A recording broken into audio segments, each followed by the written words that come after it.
Goeiemôre geliefdes en welkom weer eens by die Afrikaanse Evangeliese Kerk in Ierland. Geliefdes, vanoggend wil ek met julle gesels. En die tema of die titel is te goed om waar te wees, maar tog waar. Iets wat te goed is om waar te wees, maar tog dan waar is. En ons skrifgedeelte vanoggend is uit Lukas 24, vanaf vers 36 tot 43. Lukas 24 vers 36 tot 43. Maar as ons nou die woord van God oopmaak, kom ons maak eers die oë toe. Goeiemôre Hemelse Vader. Here, vanoggend kom ons weer na U toe in diepe dankbaarheid, maar ook in diepe afhanklikheid. Here, want sonder U is hierdie boek waardeloos. Sonder dat U vir ons die woord oopbreek en ons verstand oopmaak, ons ore om te hoor, help dit ons niks. Ons kom na U toe en ons vra, Vader, asseblief, maak ons ore oop. Maak ons verstand oop, maak ons harte oop en ontvanklik vir hierdie woord. Here, ek vra dan dat U elke mens wat luister op hierdie selfde manier sal seën. En Here, dat U my ook sal seën deur my aan te raak, my lippe aan te raak en deur my te spreek. In Jesus naam. Amen.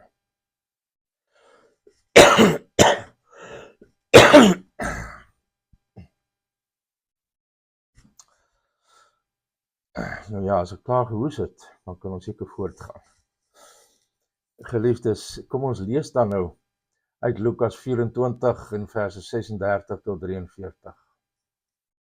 Terwyl hulle nog oor hierdie dinge praat, staan Jesus self met eens daar tussen hulle en sê vir hulle, vrede vir julle. Hulle het geweldig geskrik en bang geword en gedink hulle sien 'n gees.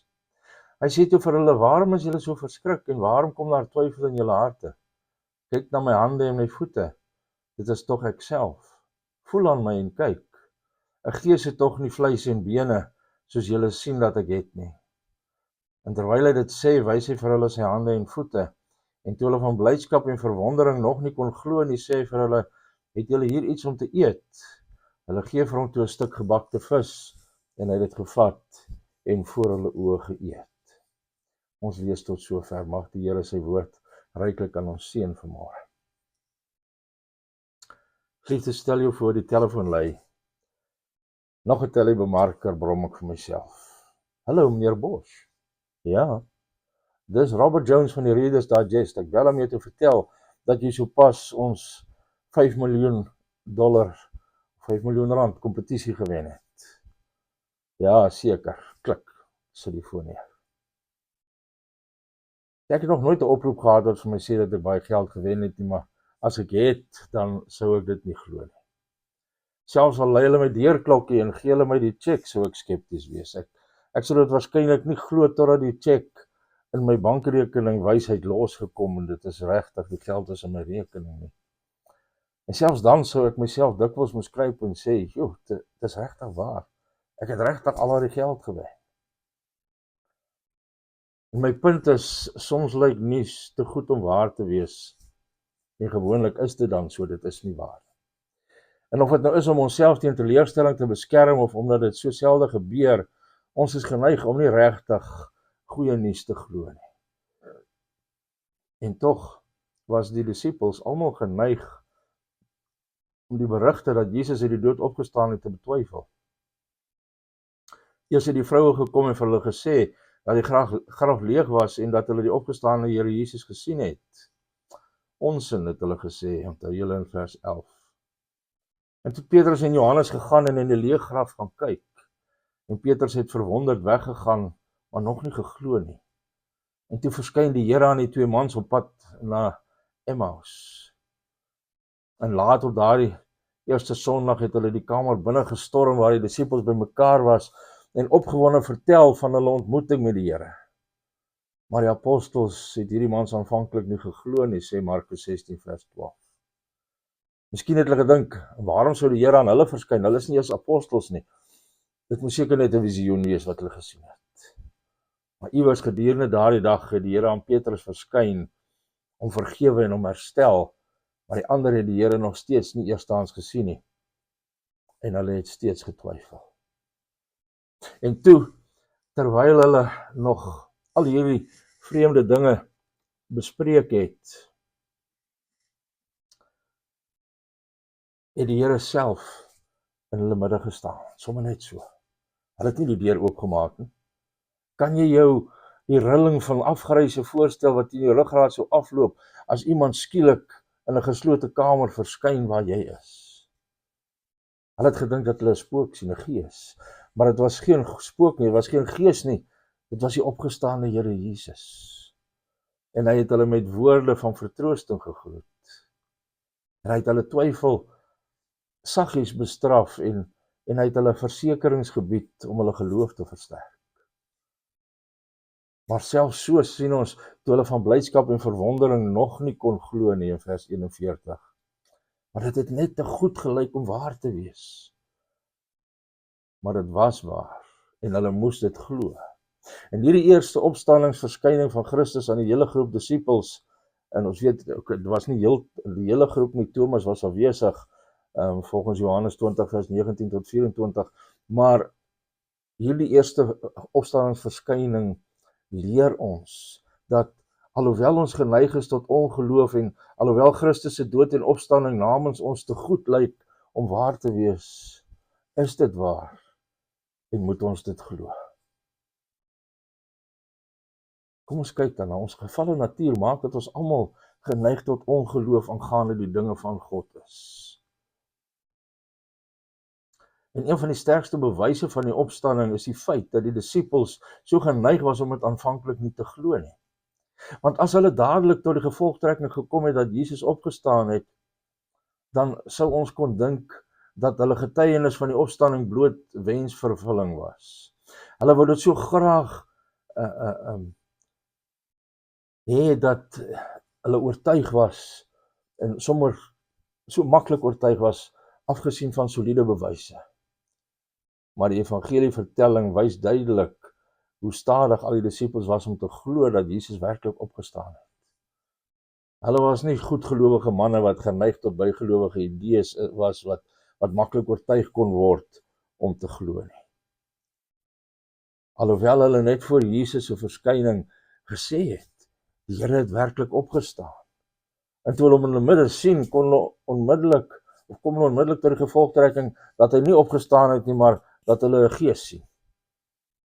En toe die Here hulle konfronteer oor hulle twyfel in vers 41, sien ons toe hulle van blydskap en verwondering nog nie kon glo nie. Hulle was nie geneig om te glo nie. En net so ons ook nie. Sommige is dalk van nature meer goedgelowig as ander, maar goedgelowigheid is nie reddende geloof nie. 'n goedgelowige persoon glo maklik iets sonder veel feitelike data. 'n persoon met reddende geloof glo op grond van geloofwaardige bewyse. Maar niemand is geneig tot reddende geloof nie. Reddende geloof ontstaan nie in die gevalle menslike hart nie. Dit kom van God af as sy gawe. Ons sien dit in Efesiërs 2 vers 8 en 9, Filippense 1 vers 30, Handelinge 11 vers 18, Romeine 12 vers 3. Maar selfs as gelowiges, en onthou, hierdie 11 apostels het almal tot redding geglo in Christus. Maar selfs as gelowiges kan twee dinge ons in die moeilikheid bring met betrekking tot geloof. En die eerste is ons gevalle gedagtes en redenasies maak ons geneig tot ongeloof. In vers 38 vra Jesus vir die disippels, waarom is julle so verskrik en waarom kom daar twyfel in julle harte? Ek kan verstaan waarom hulle ontsteld was. Dit sou verbasend wees as iemand skielik in 'n kamer verskyn sonder om deur die deur in te loop. Maar Jesus probeer egter om hulle harte te kalmeer sodat hulle duideliker kan dink. Maar hulle was nie net ontsteld nie, hulle het ook getwyfel. En die Griekse woord vir twyfel verwys na innerlike twis, innerlike redenasie.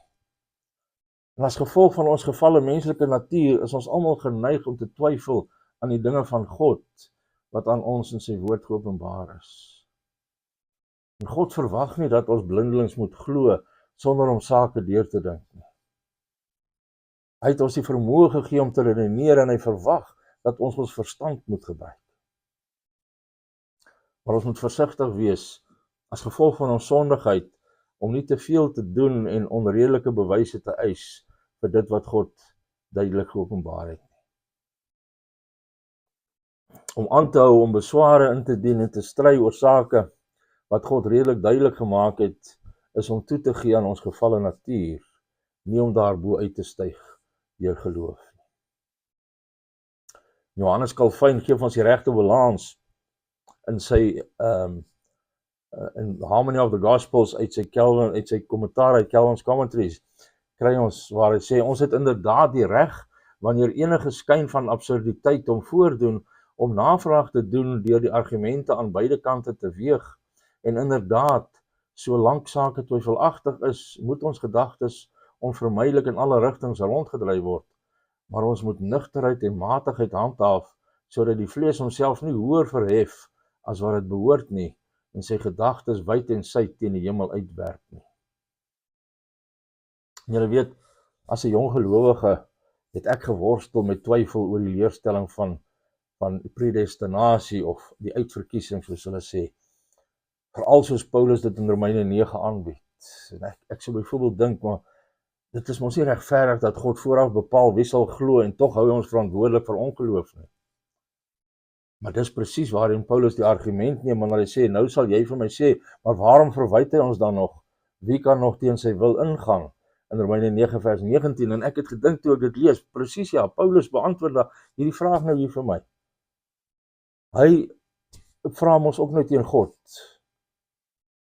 Maar toe het ek gedink, het hy hom probeer uitwurm met dit, mens, wie is jy per slot van rekening dat jy met God wil redeneer in vers 20? En so ek al in die rond te gaan met hierdie twyfel, amper soos 'n hond wat sy stert jaag. En toe eendag, terwyl ek in hierdie siklus van twyfel was, het Paulus se punt skielik vir my duidelik geword, het my getref.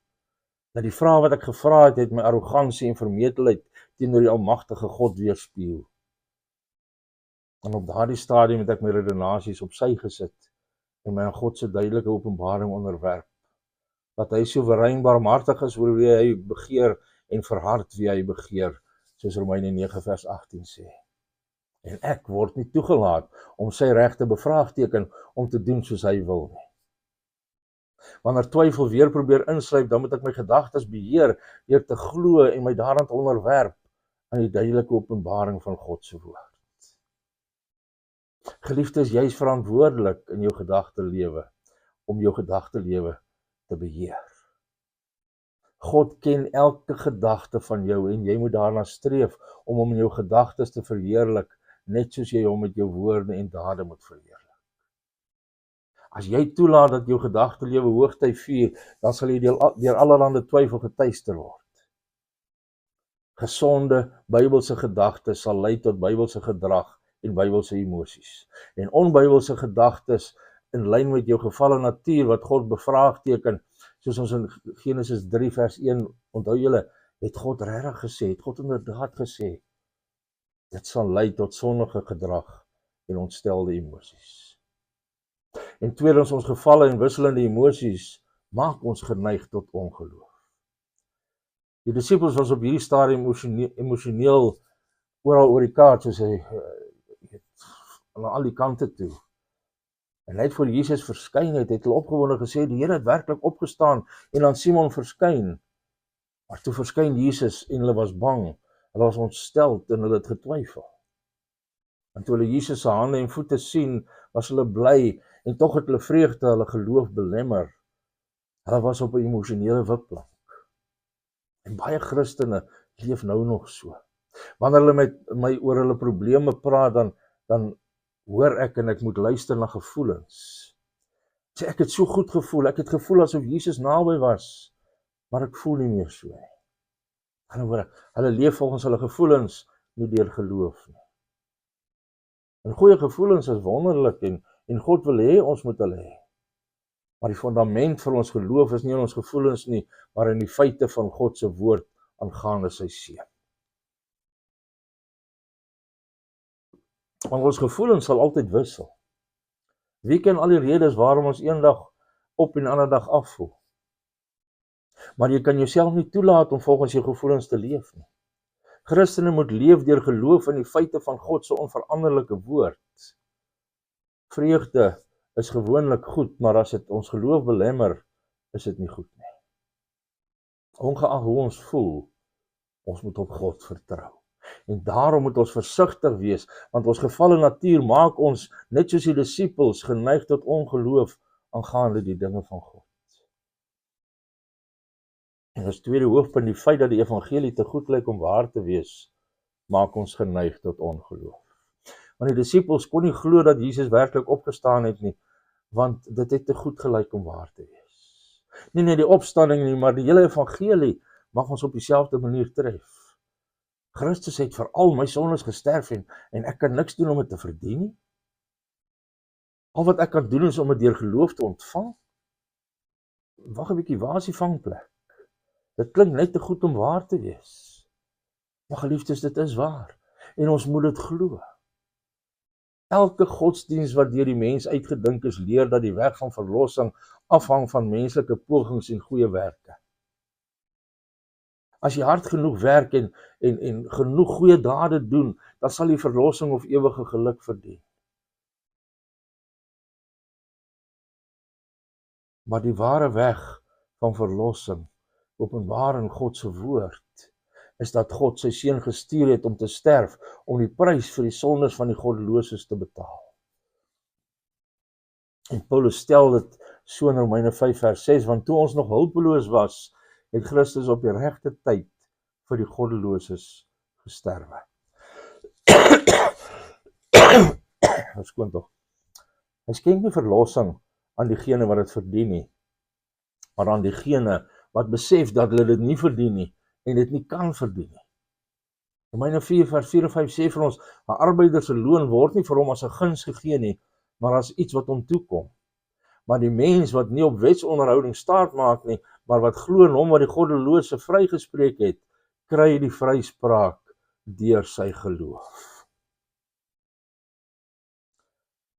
En soos ons met die dief of die moordenaar, wat hy ook al was, aan die kruis gesien het Jesus hom onmiddellik en volledig verlossing geskenk, afgesien van enigiets wat hy kon doen en ten spyte van al die verskriklike dinge wat hy gedoen het. Bloot omdat die dief Jesus gevra het om aan hom te dink wanneer hy in sy koninkryk kom. Onthou julle in die vorige hoofstuk vers 39 tot 43. Jy sien, dit is teenstrydig met ons menslike denkwyse. Ons moet sekerlik 'n bietjie vir ons sondes betaal. Nee, Jesus het alles betaal. Hy het die hele rekening betaal. Jy kan nie eers die fooitjie los nie. Ons moet sekerlik beloftes maak om in die toekoms beter te doen. Nee, God se verlossing is nie gebaseer op jou beloftes nie, maar eerder op sy beloftes. Maar daar is sekerlik ergens 'n vangplek daarin. Die fynskrif sê waarskynlik dat ek vrywillig moet aanbied om na die sendingveld te gaan of by 'n klooster aan te sluit. Nee, God bied totale, onmiddellike en ewige vergifnis aan elke sondaar wat berou het en op Jesus as sy sondedraer vertrou. En jy weet, baie keer het ek al die evangelie aan iemand verduidelik en dan vra mens maar, so, wat dink jy? En dan sal die persoon antwoord, maar dis te eenvoudig. Want jy sien, hulle is geneig om dit nie te glo nie, want alles in die lewe lyk asof daar 'n haakplek is.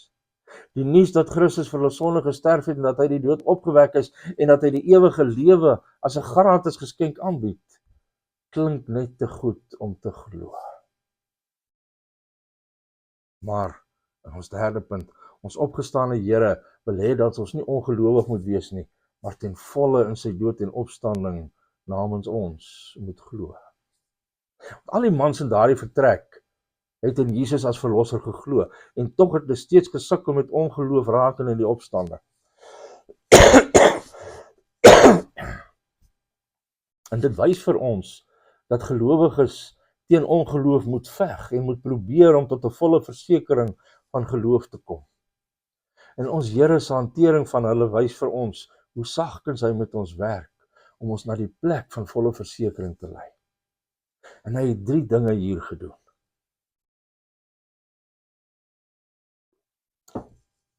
Om ons tot 'n versekering van geloof te lei, bied die opgestane Here sy vrede ten spyte van mislukkings, van ons mislukkings.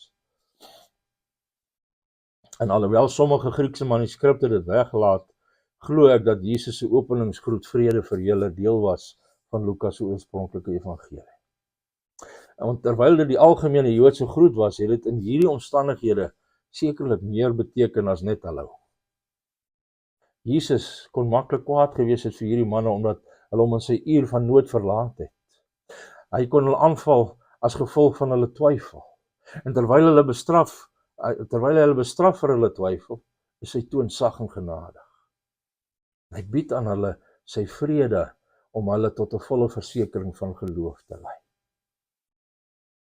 So ons sien, die Here bied vrede aan ons, al ken hy ons verlede. Die Here het die disippels se verlede geken. Hy het geweet hoe min geloof hulle gehad het. Hy het geweet hoe hulle in die tuin geslaap het, hoe hulle moes gebid het en hoe hulle hom verlaat en gevlug het. Hy het geweet hoe hulle die getuienis van die vroue betwyfel het. En natuurlik het hy gekies met die volle kennis van hulle verlede. Hulle was almal sondaars en hulle het almal herhaaldelik gesondig, selfs nadat die Here hulle na homself geroep het. En tog kom hy hier en bied hulle vrede. En die Here weet ook alles van ons verlede en tog skenk hy ons sy vrede en vergifnis. Luister na Dawid wat God se genade besing in Psalm 145, wanneer hy sê genadig en barmhartig is die Here, lankmoedig en vol liefde. Die Here is vir almal goed en barmhartig oor alles wat hy geskep het. Die Here help almal op wat geval het. Hy ondersteun die wat bedruk is. Die Here is regverdig in al sy handelinge, getrou in alles wat hy doen. Die Here is naby almal wat hom aanroep, almal wat hom in opregtheid aanroep. Aan die wat hom dien, gee hy wat hulle vra. Hy hoor as hulle hom hulp roep, hy red hulle. En dis Psalm 145 verse 8 tot 9 en vers 14 en verse 17 tot 19. En dan sien ons die Here bied vrede aan ons, al ken hy ons huidige twyfel en vrese. Die opgestane Jesus kon nie net deur geslote deure gaan en weer verdwyn na willekeur nie. Hy kon ook die disippels se gedagtes lees. Hy het geweet dat hulle ontsteld was en getwyfel het. Maar ten spyte hiervan het hy sagkens sy vrede aan hulle uitgebrei en hulle tot geloof gelei. Geliefde, jy mag dalk 'n verskriklike verlede hê, selfs nadat jy tot geloof in Christus gekom het en bely het. Jy mag dalk nou sukkel met twyfel en vrese ten spyte van die Here se vele genadegawes aan jou. Jesus ken elke gedagte van jou en tog bied hy sy vrede en vergifnis aan jou. Want onmiddellik nadat hy vir ons gesê het dat alle dinge oop en bloot gelê is voor die Here se oë, moedig die skrywer van Hebreërs ons aan, en soos ons in Hebreërs 4 vers 13 en 16 sien, moedig hy ons aan om met vrymoedigheid na die troon van genade te gaan, sodat ons barmhartigheid kan ontvang en genade vind om op die regte tyd gehelp te word. Laat die oorvloedige genade van ons Here Jesus jou twyfelende hart tot bekering en tot 'n volle versekering van geloof lei. En dan tweedens, om ons tot 'n versekering van geloof te lei, gee die opgestaane Here ons vaste bewyse om op te rus. Jy sien, die Here het voorsiening gemaak vir hulle swakheid en twyfel deur hulle sy hande en voete te wys. Hy het hulle genooi om hom aan te raak en te bevestig dat hy nie 'n gees was nie, aangesien hy vlees en bene gehad het. En toe om verder te bevestig dat dit hy was, dat hy liggaamlik opgestaan het uit die dood, het hy 'n stuk gebraaide vis geneem en dit in hulle teenwoordigheid geëet. Jesus het hulle wankelrige geloof gehelp deur hulle vaste bewyse te gee dat hy is wie hy beweer het om te wees. Soos ons worstel met twyfel en vrese, het ons 'n duideliker beeld nodig van wie Jesus in werklikheid is. So Jesus eerstens se wonde moet ons lei om in sy dood namens ons te glo.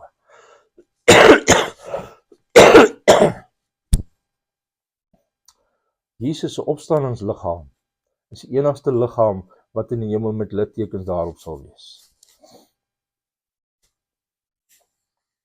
As jy nou littekens het of misvormd is, sal jou opstandingsliggaam, as jy herkenbaar wees maar die onvolmaaktheden sal verwyder word.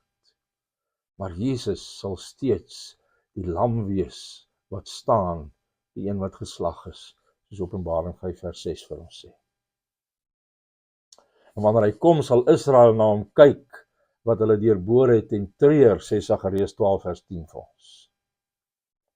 Jesus se ewige littekens aan sy hande en sy voete en sy sy, verseker ons dat hy wat gesterf het, dieselfde is as hy wat uit die dood opgewek is vir ons redding. Sy wonde verseker ons van sy groot liefde, dat hy die ewige seun van God sulke mishandeling vir ons sou verduur. Sy wonde herinner ons ook aan die feit dat daar sonder die vergieting van bloed geen vergifnis van sonde is nie. Hy het ons sondes in sy liggaam aan die kruis gedra. Sy wonde verseker ons dat hy ons hoëpriester is, wat met ons swakhede kan simpatiseer, aangesien hy ook versoek is. En bogenoemde gedagtes word meer volledig ontwikkel deur Charles Spurgeon in sy boek The Wounds of Jesus.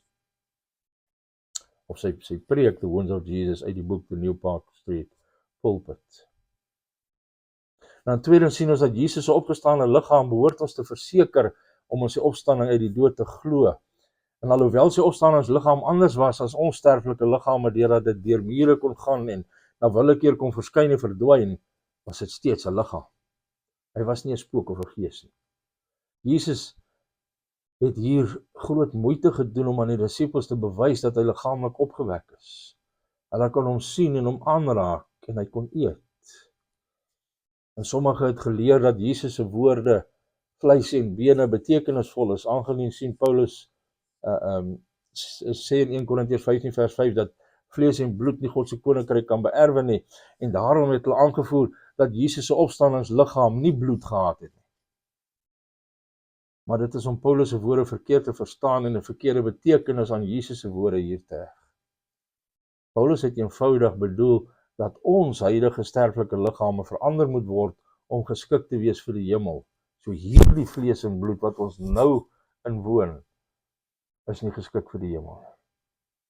En Jesus sê hier vleis en bene, want dit is wat sigbaar en tasbaar is.